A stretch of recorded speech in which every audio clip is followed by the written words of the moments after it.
Neo Astra was a city unlike any other. It floated above the clouds, its skyline glittering like a diamond necklace strung across the heavens.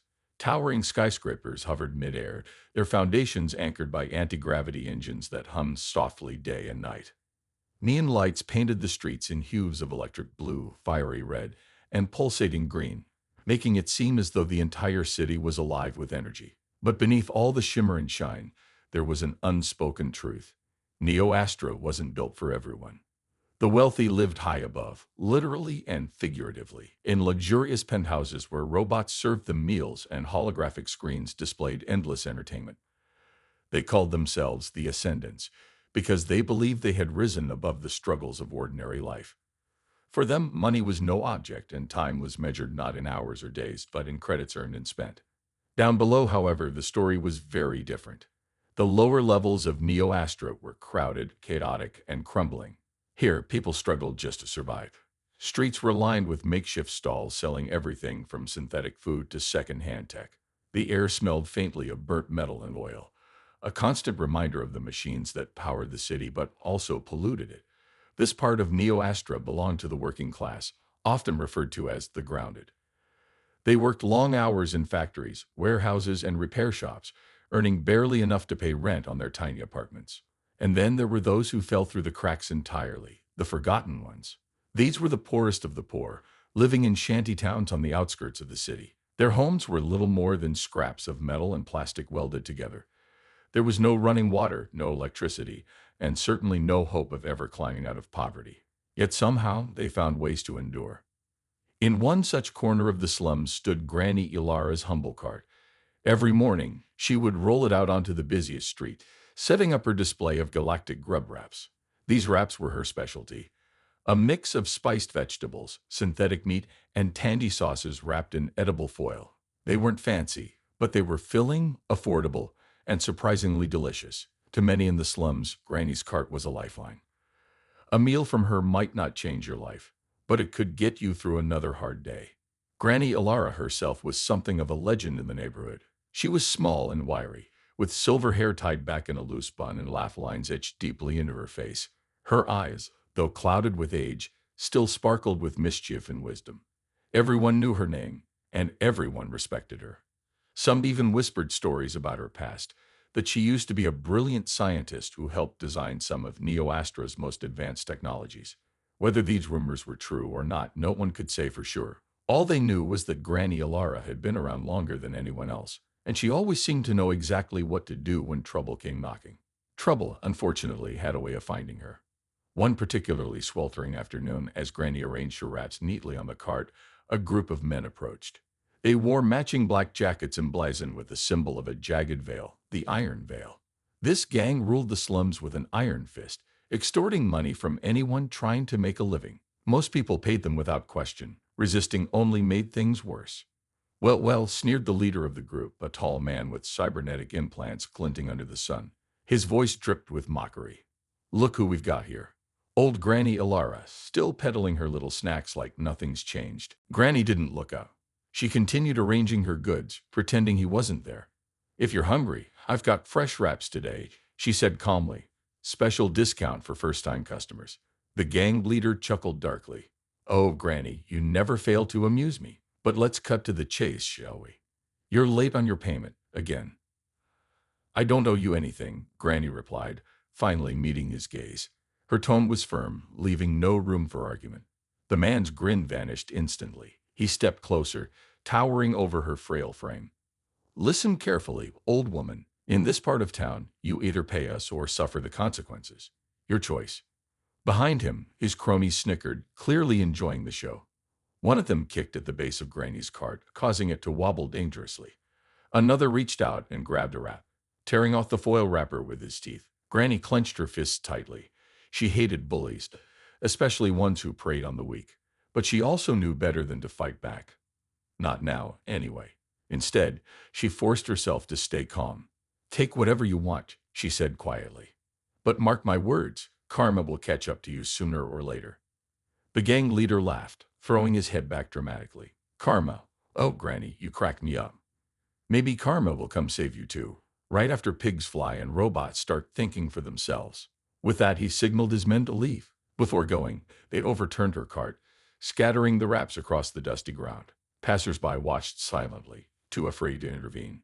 Granny stood frozen for a moment, staring at the mess. Then slowly she bent down and began picking up the scattered items. Each movement felt heavier than the last, weighed down by frustration and helplessness. But deep inside, a spark ignited. Granny Alara wasn't one to give up easily. If the Iron Veil thought they could break her spirit, they were sorely mistaken. As she packed away the remains of her cart, an idea began forming in her mind. An old memory surfaced, an invention she once created years ago, tucked away in the depths of her cluttered home. Perhaps it was time to dust it off and put it to use. After all, even the smallest pebble could start an avalanche if thrown in the right direction. Little did Granny know, her actions would soon set off a chain reaction that would shake Neo-Astra to its core. As the sun dipped below the jagged skyline of Neo-Astra, casting long shadows over the slums, Granny Ilara sat alone in her dimly lit home. The tiny room was cluttered with old gadgets, wires, and scraps of metal, relics from a life she had left behind decades ago. Her fingers trembled as she sorted through the pile, searching for something specific. She knew it was there somewhere, buried under layers of dust and forgotten memories. Her mind replayed the events of the day, the gang's cruel laughter, their threats, the destruction of her car. They thought they could intimidate her into submission, but they underestimated one thing. Granny Ilara wasn't just any elderly woman. Once upon a time, she had been at the forefront of technological innovation, designing systems so advanced that even now, people marveled at them. Though years had passed since then, her skills hadn't faded entirely. If anything, they were sharper than ever, honed by necessity and fueled by determination. Finally, her hand brushed against something cold and metallic. Pulling it out, she revealed a small device no bigger than a matchbox. Its surface was scratched and worn, but the faint glow emanating from its core told her it still worked. This was her invention, an emergency beacon she'd created years ago during a project for the government. Back then, it was meant to be used by soldiers stranded on distant planets. Now it would serve a different purpose. Granny smiled grimly as she held the device in her palm. "Time to see if this old girl has got some juice left," she muttered to herself. With practiced ease, she connected the beacon to a tangle of wires and circuits spread across her makeshift workbench. Sparks flew briefly as she soldered pieces together, her hands moving with surprising speed despite her age. Within minutes, the beacon transformed into a fully functional distress signal transmitter. But sending the signal wasn't going to be easy. The Royal Guard didn't respond to random calls from civilians, not unless you had clearance codes or connections, and Granny had neither. Still, she refused to let fear stop her. If anyone could hear her cry for help, maybe, just maybe, they'd listen. She activated the beacon and watched as a thin beam of light shot upward, slicing through the darkness outside her window. The signal was invisible to the naked eye, but it carried a powerful message encoded in frequencies only the most advanced communication systems could detect. Somewhere far above, in the gleaming towers where the elite lived, someone might pick it up. Meanwhile, high above the chaos of the slums, Commander Kale leaned back in his chair inside the Royal Guard headquarters. His office was sleek and modern, filled with holographic displays and touch-sensitive panels. Yet none of it brought him comfort. He stared blankly at the screen in front of him, scrolling through reports about minor disturbances across the city. Most were trivial complaints from wealthy citizens: stolen hovercars, malfunctioning drones, misplaced packages. Nothing that required his personal attention. Cal sighed heavily, rubbing his temples. At 42, he was already considered a legend within the Royal Guard. Tall, broad-shouldered, and impeccably dressed in his uniform, he commanded respect wherever he went. But beneath his polished exterior lay a man burdened by doubts and disillusionment. For years, he had served the ruling class faithfully, believing he was protecting the greater good. Lately, though, he couldn't shake the feeling that he was merely enforcing oppression disguised as order. His thoughts were interrupted when a soft chime echoed through the room. A red alert flashed on his console. A priority transmission had been detected. Frowning, Cal tapped the screen to pull up the details. What he saw made his eyebrows shoot up in surprise. The signal originated from Sector 7B, one of the poorest areas in Neo-Astra. It wasn't unusual for emergencies to occur there, but what caught his attention was the frequency. Whoever sent this signal had used encryption protocols reserved exclusively for military-grade communications. That meant either someone had hacked into restricted channels, or the sender possessed knowledge far beyond the average citizen. Curiosity piqued, Cal decided to investigate. Leaving his office, he grabbed his helmet and headed toward the hangar bay.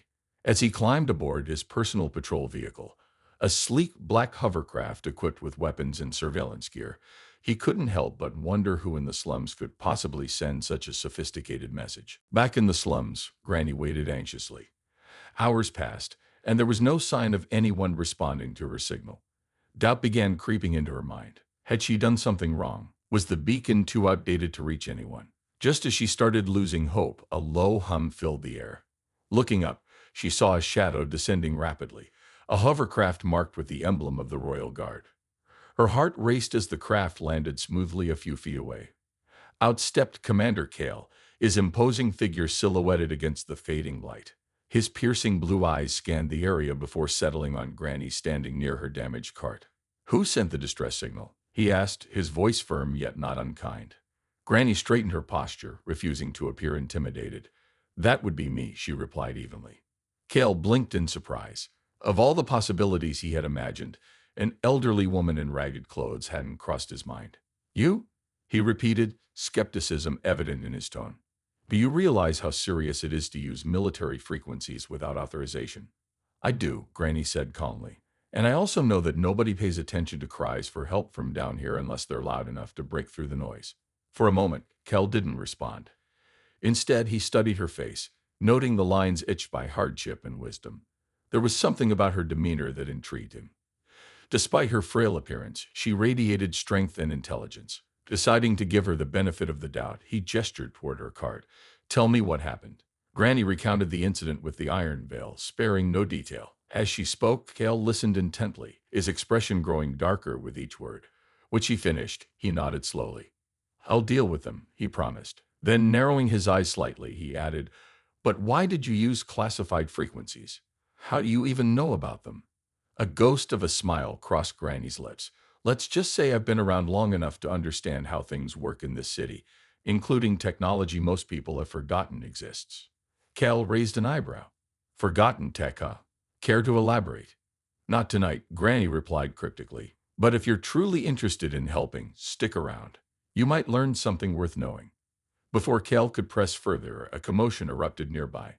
Shouts and footsteps echoed through the narrow alleyways as members of the Iron Veil returned, armed and angry. Their leader spotted Cale immediately and sneered. "Looks like we've got company, boys. Thought you could hide behind the Royal Guard. Old woman? Think again." Without hesitation, Cale drew his plasma blade, its glowing edge humming ominously. "Leave now," he ordered, his voice cutting through the tension like a knife, "or face the consequences." The gang hesitated, clearly outnumbering him but wary of his reputation. Finally, their leader smirked. "Fine, we'll finish this later." With that, they retreated into the shadows, leaving behind an uneasy silence. Turning back to Granny, Cale holstered his weapon. "They won't stay away for long. Do you have somewhere safe to go?" Granny shook her head. "No place is truly safe in this part of town. But don't worry about me. I can handle myself." Cale frowned, unconvinced. Something about her refusal to seek shelter bothered him. It was as if she had another plan brewing, one she wasn't ready to share. For reasons he couldn't explain, he felt drawn to uncovering the truth. "All right," he said finally, "but mark my words, I'll be keeping an eye on you. Whatever game you're playing, make sure it doesn't get you killed." With that, he turned and walked back to his hovercraft, leaving Granny alone once again. But as she watched him leave, a spark of hope flickered in her chest. Maybe, just maybe, she had found an unexpected ally in the fight ahead. Little did she know, Commander Kale was already piecing together clues about her mysterious past, and the secrets she guarded so fiercely. Secrets that could change the fate of Neo Astra forever. The next morning, Neo Astra woke up to its usual cacophony of sounds, hovercars zipping through the air, vendors shouting their wares, and the distant hum of machinery powering the city. But for Granny Alara, the day began with a sense of unease. She hadn't slept well, her mind replaying the events of the previous night over and over again. Commander Kale's arrival had been unexpected, his presence both comforting and unsettling. While he had driven the Iron Veil away for now, she knew they wouldn't stay gone for long. And more importantly, she wasn't sure if she could trust him. Kale, on the other hand, couldn't shake off the feeling that Granny was hiding something significant. Her calm demeanor, her cryptic comments about forgotten tech, and the way she seemed unfazed by danger, It all pointed to a deeper story. He'd spent years dealing with criminals, corrupt officials, and power-hungry elites, but Granny was unlike anyone he'd encountered before. There was an aura of quiet strength around her, as though she carried secrets heavy enough to crush lesser people. Determined to get answers, Kel decided to pay her another visit. This time, however, he came prepared. Before heading to the slums, he accessed the Royal Guard's classified archives, searching for any records related to Granny Olara.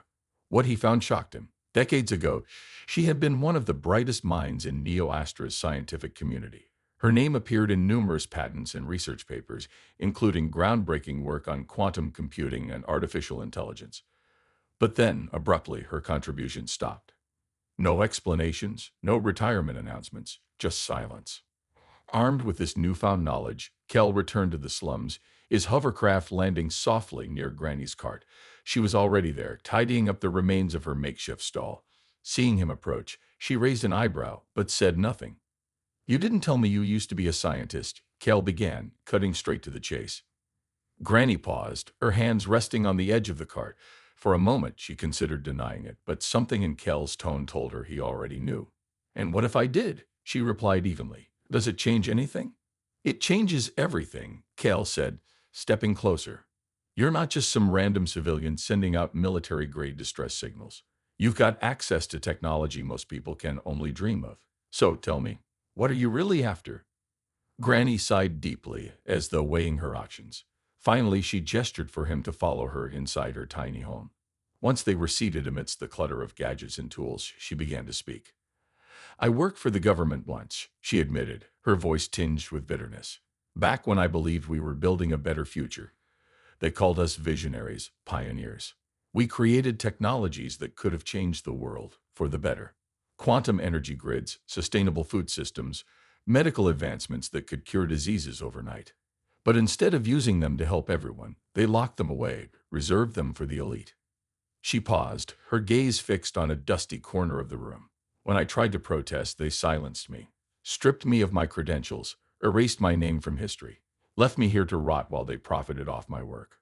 Kel listened intently, his expression unreadable. "Why are you telling me this now?" he asked. "Because I need your help," Granny said simply, "but not just to deal with those thugs outside. I'm talking about exposing the truth, the corruption, the greed, the lies. If you're willing to listen, I can show you things that will make your head spin." Cal hesitated.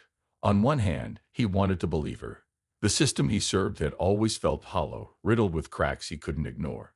On the other hand, going against the establishment meant risking everything. His career, his freedom, maybe even his life.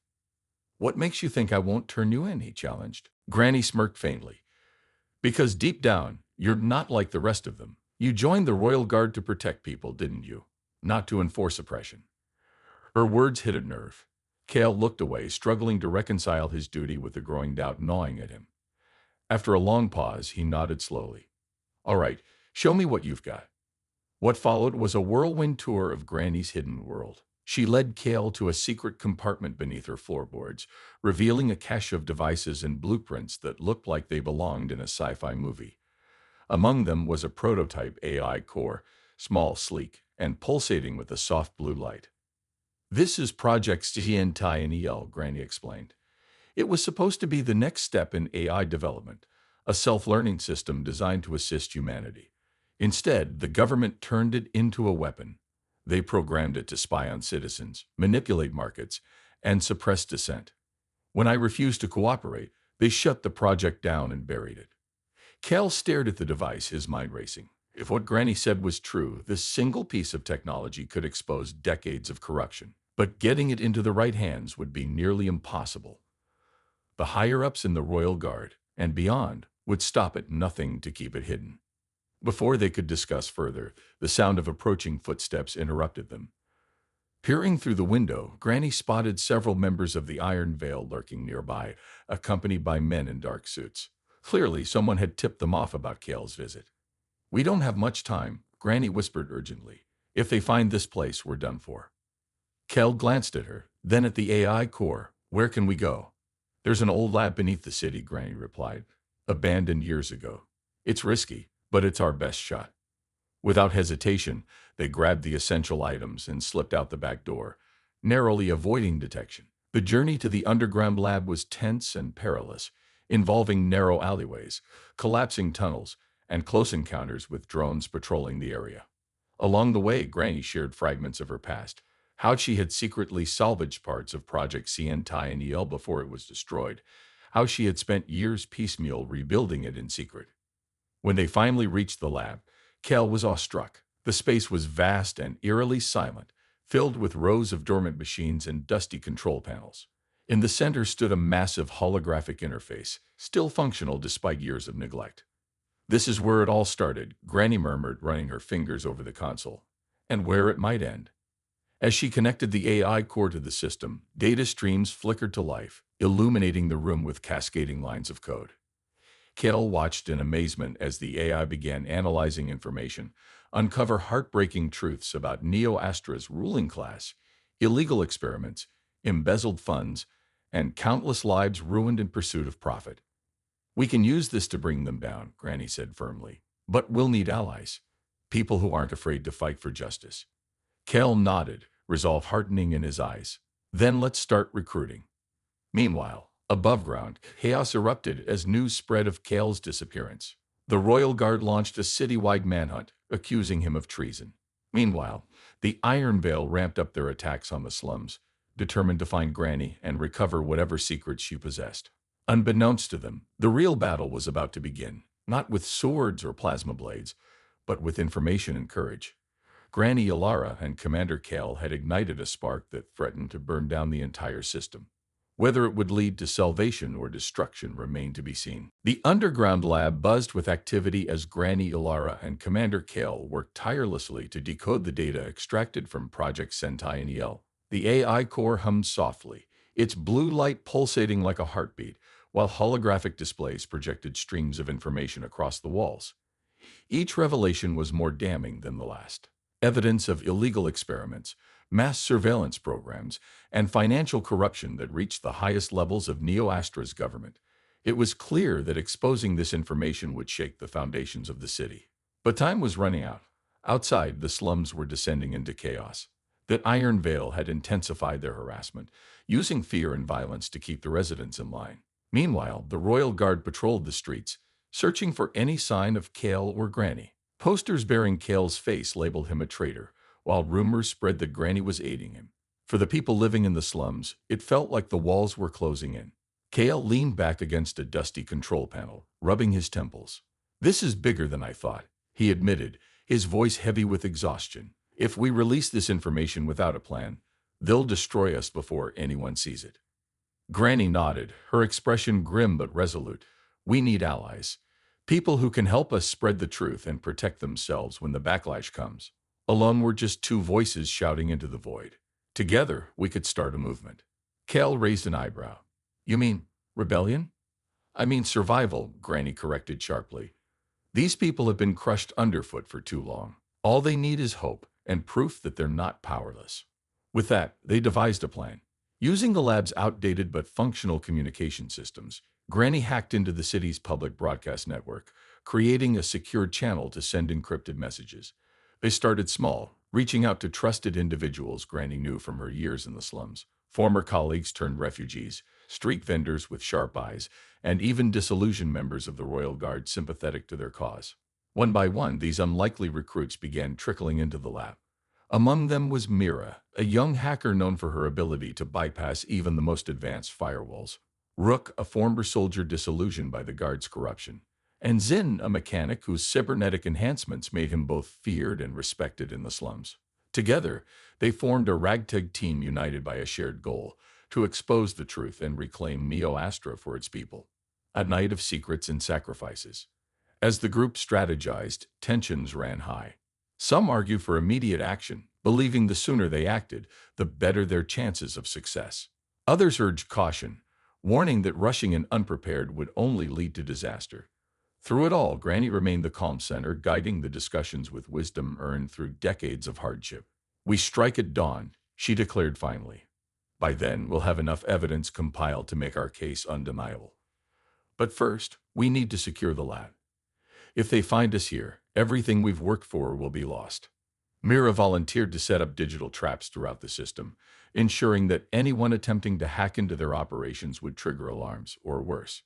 Rook took charge of fortifying the physical defenses, rigging makeshift barricades and setting up motion sensors at every entrance. Meanwhile, Zin scavenged spare parts from the lab's abandoned machinery, fashioning crude weapons and tools for the team. Kale watched them work, marveling at how quickly they had come together. Despite their differences, each person brought something vital to the table. Even Granny, frail as she appeared, moved with purpose, her hands steady as she fine-tuned the AI core. Late that night, as the others rested, Kel approached Granny where she sat hunched over a workstation. "Why are you doing this?" he asked quietly. "After everything they've done to you, why risk your life again?" Granny looked up, her eyes reflecting the faint glow of the AI core. "Because someone has to," she replied simply. "I've spent years hiding, surviving. But survival isn't living. If there's even a chance we can change things, I owe it to myself and to everyone else to try." Her words struck a chord deep within Kel. He realized that what drove Granny wasn't anger or revenge, but a profound sense of responsibility. She carried the weight of the past because no one else would. And now, whether he liked it or not, he was carrying it too. The heist that changed everything.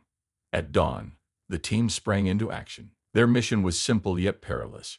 Infiltrate the central data hub located in the heart of NeoAstra's elite district and upload the decrypted files onto the global network. Once uploaded, the information would become public knowledge, impossible to suppress or erase. Disguised in stolen uniforms and equipped with forged IDs created by Mira, the group navigated the glittering skyscrapers and bustling streets of the upper city. To blend in, they adopted the mannerisms of the wealthy elite, speaking in clipped tones, avoiding eye contact with servants, and pretending to scroll through holographic tablets displaying meaningless news feeds. For Granny, who hadn't set foot in this part of the city in decades, the experience was surreal. She couldn't help but notice how little had changed: the same arrogance, the same disregard for those below.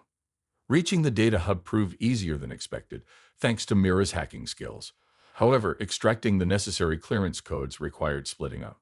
While Mira and Zin distracted the guards with a staged malfunction in the building's security system, Kale and Granny slipped inside, navigating labyrinthine corridors lined with reinforced doors and surveillance cameras. In the control room, Granny interfaced directly with the mainframe, her fingers flying across the keyboard as she bypassed layer after layer of encryption. Beside her, Kel kept watch, his plasma blade drawn and ready for trouble. The tension was palpable, every second stretching longer than the last. Suddenly, an alarm blared, shattering the silence. "They're on to us," Kel shouted, spinning around to face the door. Almost there, Granny snapped, her focus unwavering. Sweat dripped down her face as she entered the final sequence of commands. With a triumphant cry, she hit the enter key. "Done. Let's go." They bolted out of the control room, narrowly avoiding a squad of armed guards who arrived moments later. Outside, Mira and Zin had commandeered a hover car, waiting anxiously for their return. As Kel helped Granny climb aboard, bullets ricocheted off the vehicle's armored frame. "Hold on tight," Zin yelled, slamming the accelerator. The hover car shot forward, weaving through traffic as explosions erupted behind them. Smoke filled the air as drones gave chase, firing lasers that barely missed their target. Finally, they reached the safety of the slums, where cheers erupted from the crowd gathered outside Granny's cart. Word of their daring raid had already spread, inspiring hope among the downtrodden. For the first time in years, the people of NeoAstra dared to believe that change was possible. The fallout. Back in the lab, the team watched as the stolen data flooded the global network. Screens across the city displayed shocking revelations about the ruling class of crimes, sparking outrage and protests. Citizens marched in the streets, chanting slogans like "No more lies" and "Justice for all." Even some members of the Royal Guard joined the uprising, refusing to enforce orders against their own people. But victory came at a cost. Within hours, bounty hunters loyal to the elites swarmed the slums, determined to capture Granny and Kale. Knowing they couldn't stay hidden forever, the pair prepared for the inevitable showdown.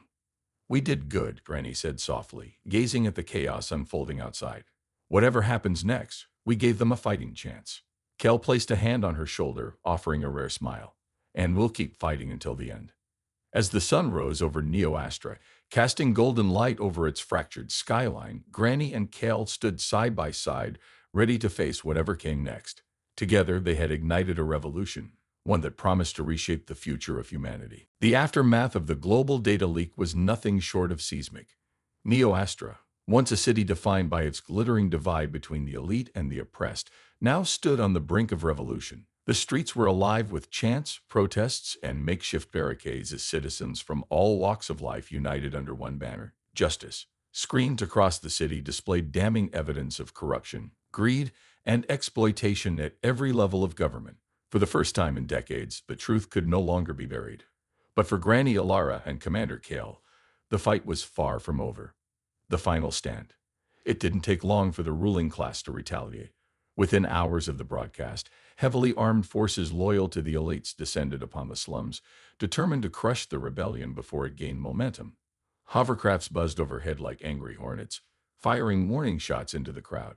Drones patrolled the skies, scanning for any sign of resistance leaders. Bounty hunters combed through the narrow alleyways, offering hefty rewards for information about Granny and Kel's whereabouts. Granny and her team regrouped in the underground lab, their faces weary but resolute. Despite the chaos outside, there was an undeniable sense of purpose in the air. They had started something bigger than themselves, and they weren't about to let it die. "We can't stay here," Mira said urgently, pulling up a map of the city on the holographic interface. "They're closing in. If we don't move now, we'll be trapped." Kel nodded grimly. "She's right. We need to split up. Draw their attention away from the people." Granny stepped forward, her voice steady despite the danger looming around them. "No, this is my fight. I won't ask anyone else to risk their lives for me." Rook placed a hand on her shoulder, his expression firm. "You already have. We're with you, Granny, to the end." Zin grinned, cracking his knuckles. "Besides, if we're going down, we might as well go out swinging." Mira smirked, typing furiously on her console. "Leave the distractions to me. I'll fry their systems so badly they'll think a solar storm hit." With a plan in place, the group prepared for what would likely be their final stand. While Mira worked to disable surveillance drones and disrupt communication networks, the others geared up for combat. Granny strapped a small device to her belt, a failsafe she had built years ago, capable of wiping all traces of Project CNTINEL should they fail. She wasn't about to let such powerful technology fall back into the wrong hands. As night fell, the team emerged from the lab, splitting into two groups. Rook and Zin headed east, creating diversions by sabotaging supply lines and setting off controlled explosions near key facilities. Meanwhile, Granny, Kale, and Mira moved west, drawing the bulk of the enemy forces toward them. A battle worthy of legends. The confrontation came in the heart of the slums, where twisted metal structures formed a maze-like battlefield.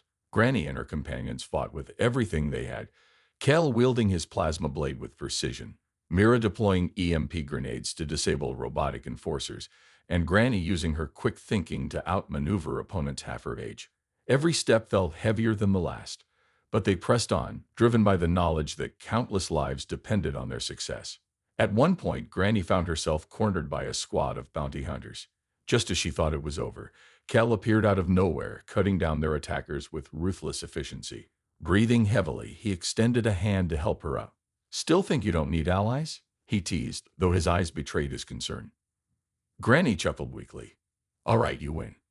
Allies are useful after all."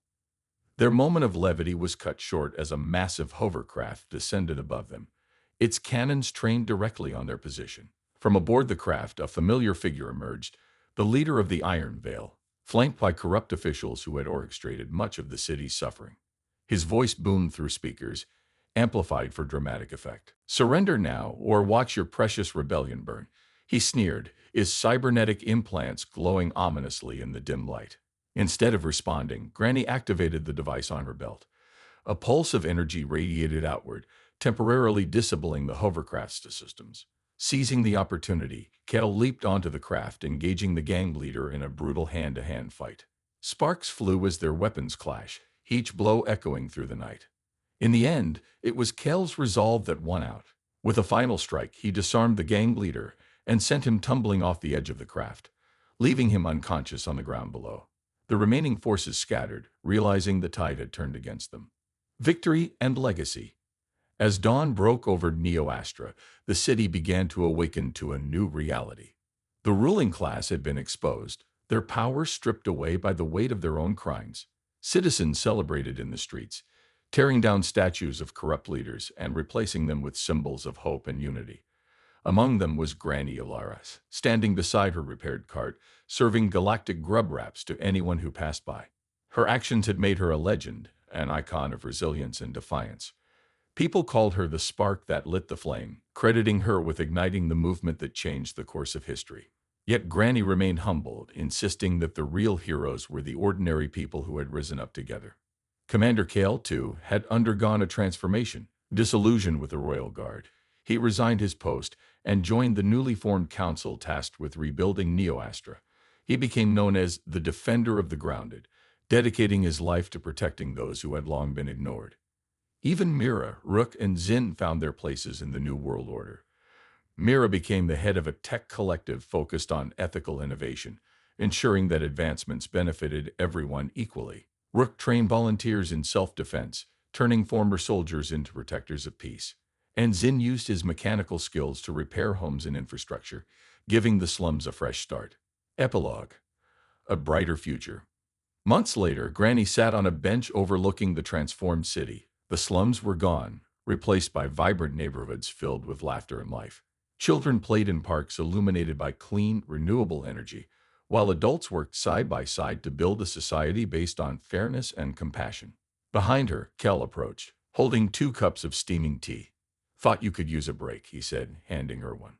Granny accepted it with a smile. "Thanks. I always dreamed of seeing this day.